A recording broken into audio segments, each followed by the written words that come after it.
About Oswald LeWinter. So, John Ashton.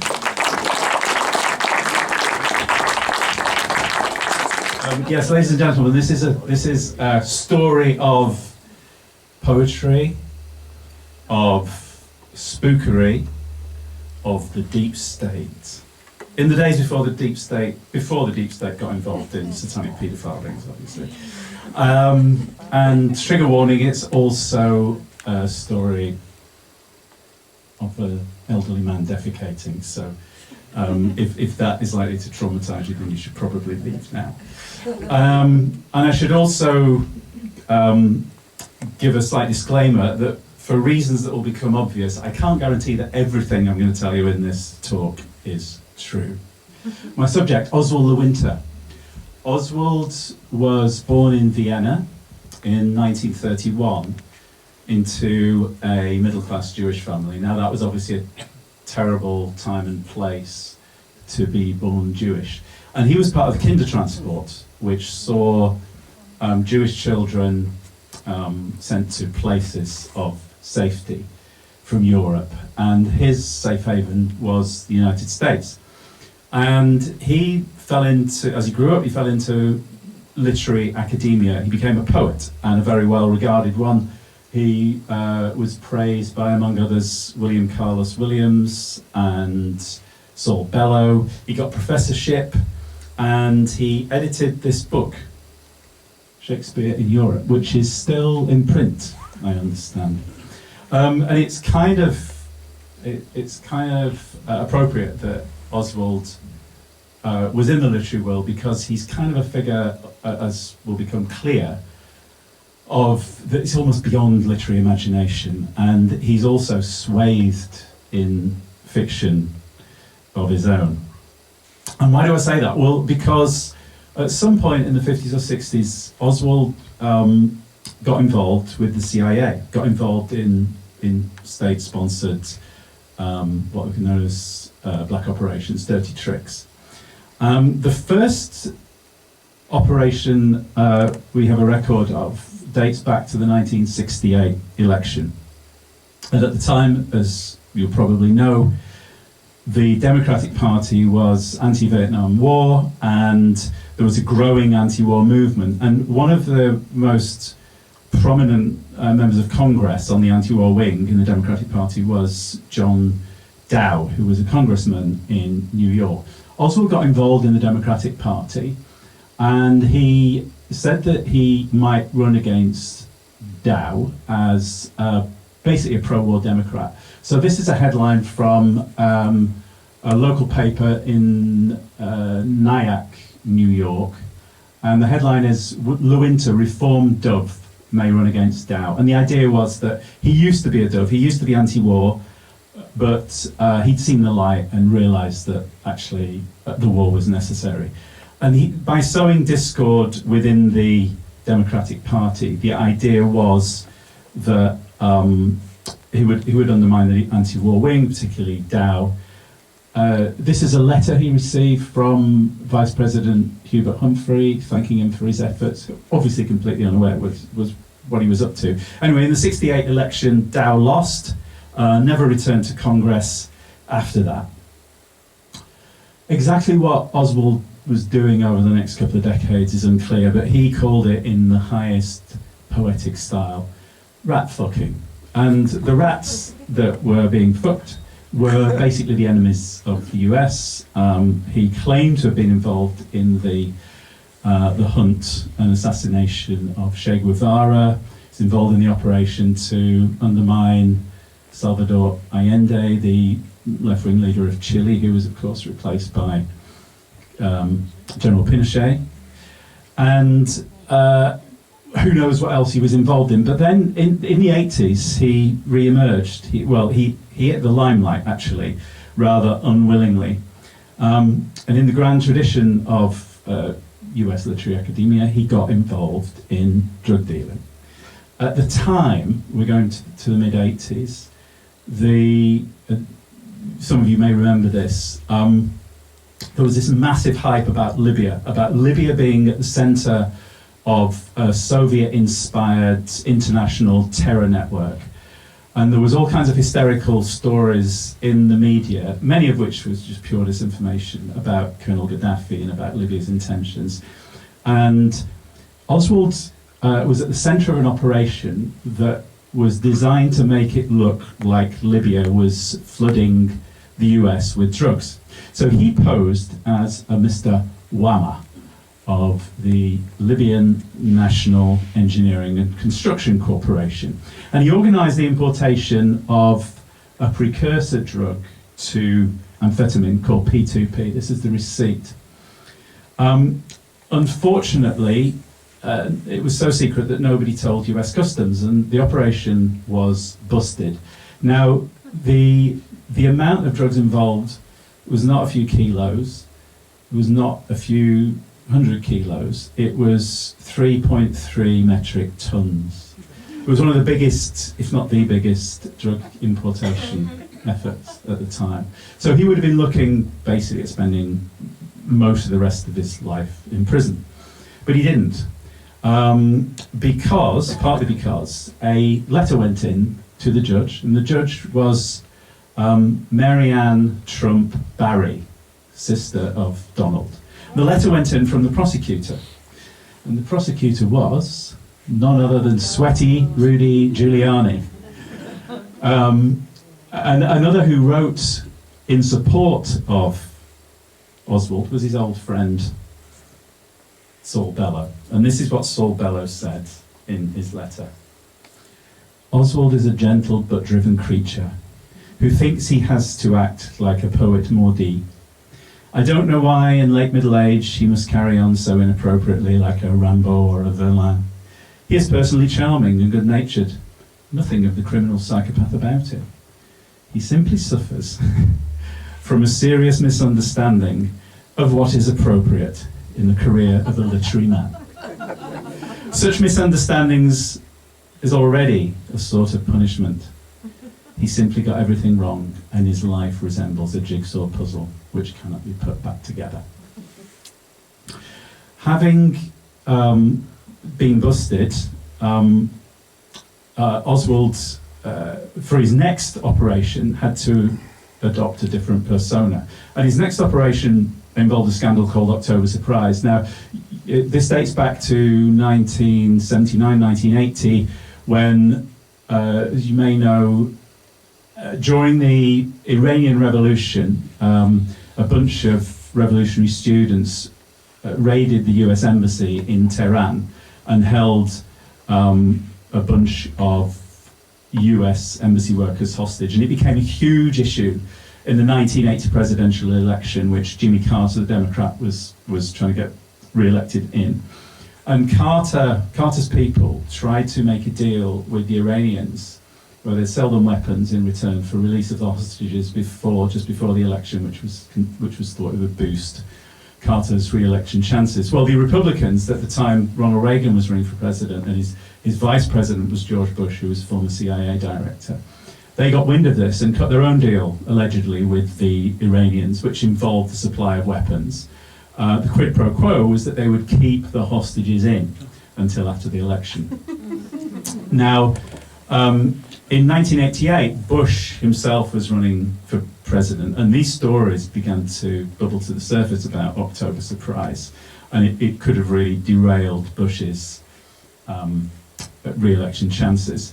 So enter Oswald, this time under the persona of Ibrahim Razin, named after a Cossack folk hero from Russia called Stenka Razin from the 17th century. And Ibrahim Razin approached journalists who were on the trail of the October Surprise story, telling them that he had inside information, that it was essentially true, but he'd lace his accounts with details that were demonstrably false. And this is kind of that's a classic disinformation technique. You say something is true, but you include details that are demonstrably false, thereby undermining what people are claiming. One of the journalists that Oswald tried to dupe was a guy called Robert Parry, who was a fantastic investigative journalist. And then Oswald got busted because he was phoning a talk radio show, and somebody recognised his voice and kind of dobbed him in. So he was exposed, and Robert Parry wrote a book about the whole affair called, the whole October Surprise scandal, called Trick or Treason. And there's a whole chapter devoted to Oswald, and it's called, the title of the chapter is The Disinformationist, and it opens like this. Oswald LeWinter, huffing and puffing, walked hurriedly into the Hilton Hotel in Dusseldorf, Germany. In his late 50s, LeWinter looked like an out-of-shape fire hydrant. His face was bloated, and his tired eyes were those of a man who had fallen woefully short of his potential in life. Oswald had kind of come to the end, you would have thought, of his useful life as a spook. And having spent decades screwing up people's heads, there was only one profession open to him, right? And you all know what that is, don't you? No word of a lie. He's in Germany at this point.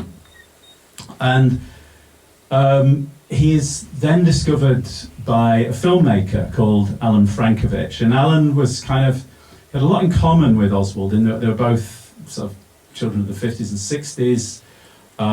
They were both poets. They're kind of from the free generation. But whereas Oswald had worked for the state in dirty tricks operations, Alan's filmmaking career had been all about exposing these dirty tricks. Anyway, so Alan found him, and he featured in a series of BBC Time Watch documentaries. I don't know if you remember that series that BBC Two used to do called Time Watch, which was essentially telling secret histories. And he did this 3-part series about the Gladio scandal in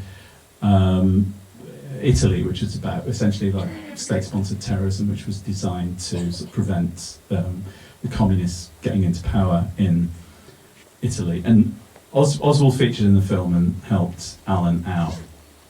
And they had this very extraordinary relationship where,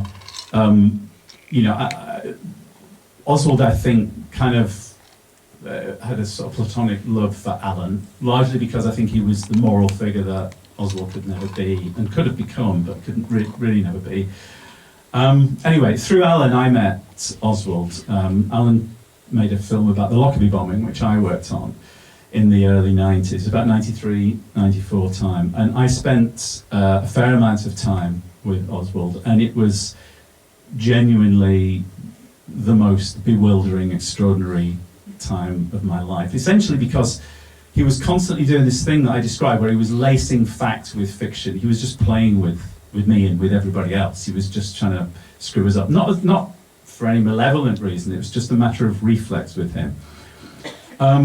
And he was huge fun though. He was really extraordinarily entertaining company. And yet there was this juxtaposition of extraordinary erudition and rank crudeness.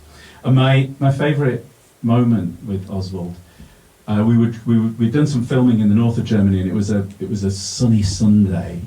We were really hot, and we were driving down the autobahns to the south of Germany. We had a hell of a long way to go, and it was hot and sweaty, and we'd all got hangovers. And I was driving this minibus, and the crew were in the back, and Oswald was next to me. And he talked in this kind of rather strangulated Godfather type voice, and going down the motorway, and he sort of breaks the silence. He goes, "Pull over at the next services. I want to take a dump." And I don't know if you're familiar with German service stations, but certainly in those days, a lot of them weren't like service stations we have. They're essentially a sort of glorified lay-by with a toilet block. And those toilet blocks often, I'm going to get lavatorial here, excuse me, but they didn't have, some of them, like a toilet bowl that you would sit on. You just had these kind of things that you had to squat down on like that. And Oswald was way too frail and rotund to manage this, so I was sort of gently winding him up about this and reminding him of it. And he said, you ain't going to take me to one of those squatters. You take me to one of those squatters, you're going to be singing soprano for the rest of your life. Anyway, we found the next services, and I pulled in, and Oswald went, and he was gone for a few minutes, and a few more minutes, and he never turned up. And we're getting a bit worried at this point, so I went to the toilets and called his name, and nothing happened, so I waited outside for a bit, and a few minutes later Oswald emerged beaming from the women's toilets. Anyway, so we get back in the van, we're driving down the Autobahn, and it's still quiet, and I couldn't resist asking him. I said, "So, Oswald, how was your toilet break?" And he turned to me with this smile on his face, and he went, "I crapped with the intensity of a biblical prophet." Anyway, he wasn't done with his mischief. A few years after that, I worked with him. He hit the headlines again in a unexpected and unwanted way. He was arrested in Austria for trying to sell to Mohammed al-Fayed documents purporting to come from MI6 about the death of Diana. As you probably remember, al-Fayed was convinced that Diana had been killed by the security services.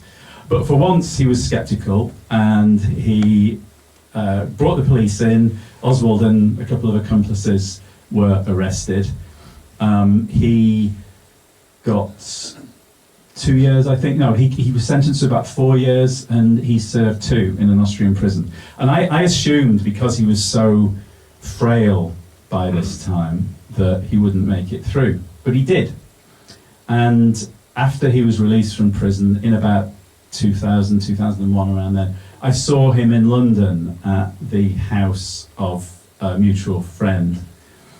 And I expected him to be bitter about the whole affair and rather browbeaten. And I asked him how it was, and he said, "I had the time of my life." And he went on to tell me how he managed to get the prison governor wrapped around his little finger. One of the means by which he was able to do this was that the prison governor was a huge fan of Shirley MacLaine, the American actress. So he claimed to be an ex-boyfriend of Shirley MacLaine. He got one of his friends to send a signed photograph of her, or a faked up signed photograph of her, with the inscription on the back, "To Oswald, the only man I ever loved." After his release, he went to live in Portugal, which apparently is a bit of a dumping ground for former spooks. And he wrote more poetry. He inevitably was busy on conspiracy websites, and he wrote some books in Portuguese too. He eventually died, I think, in about 2011, sometime around there. But it was a wasted life, essentially. It was somebody who could, as Saul Bellows said, have done so much more in his life. But he was, I think he was